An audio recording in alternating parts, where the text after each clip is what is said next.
capten Nathan Craig ar gic gornel yn y gwynt ar glaw, mae'n crymannu i'w roed i hun, ond mae yna wthiad a chwiban di mynd yn syth. Dim amheuaeth am y penderfyniad, ond chi'n gweld yr amgylchiadau yn achosi problemau. Nathan Craig am Barcelona, hyfryd gan y capten. Chydig o le lawr y chwith, Caernarfon yn bygwth. Rhediad cryf, mae fe'n disgyn. Mae yna drosiad gwedwch Danny Brookwell yn edrych tua'r dyfarnwr Emrlyn Lewis. Oedd yno.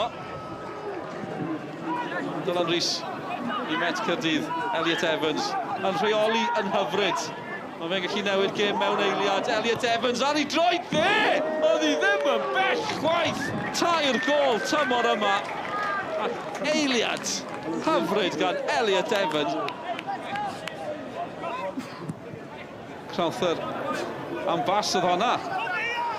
Cyfle i'r cofis, dim amheuaeth am hynny. Joe Williams yn disgyn.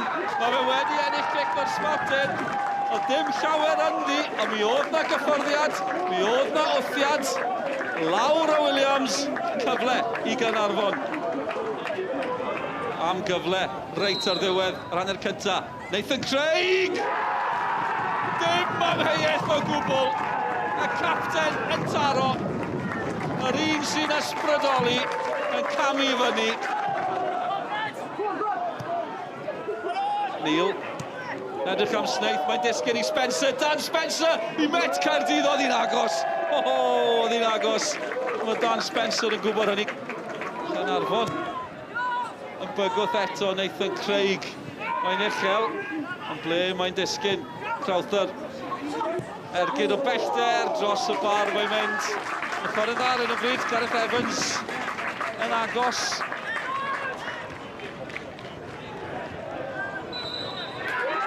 Ar chwibon ola. Mae'r dathlu yn dechrau. Caernarfon wedi ennill. Ond yn heiddi dathlu hon.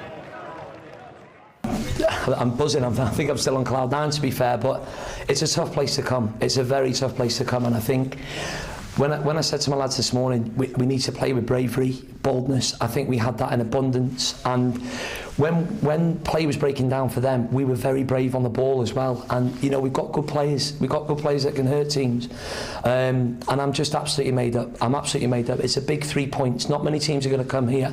It's an old cliche, it's an old saying, but they're not. They're a very good team, Cardiff Met. They've got some good individual players, but we were honest. Every man, Jack. You know, even in the unused subs, as a group, we've been fantastic, and I'm so made up for the boys, and I'm so made up for the travelling Covey Army as well. It's a big 3 points, and yeah, we've got a little bit of time to recover now before Tuesday. A gol i'r capten hefyd o'r smotin. Oedd hi'n braf cael y gol gyntaf na niwch chi'n gwneud Cymru? Oedd hi yn, nes i newid meddwl i'r eiliad ola. Mae'n disgwyl i keeper mi dyn ochr.